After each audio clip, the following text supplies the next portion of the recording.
Kementerian Pertahanan Rusia baru-baru ini menerbitkan sebuah video yang memperlihatkan bagaimana dua kendaraan militer bertugas melindungi sistem rudal dari drone kecil. Rekamannya beredar di media sosial Telegram pada Kamis 26 Desember 2024.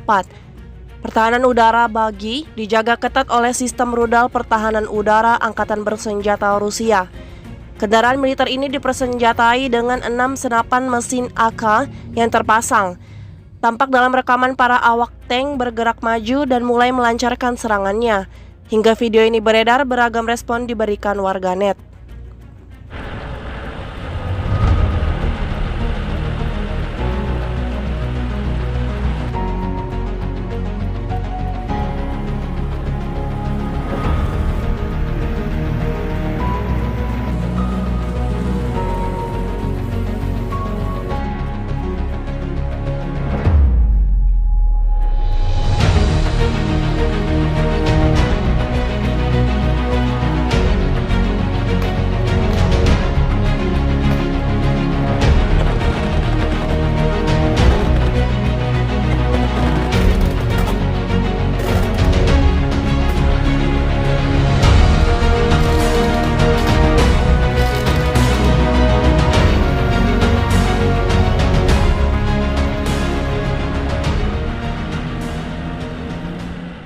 Download Tribun X sekarang, menghadirkan lokal menjadi Indonesia.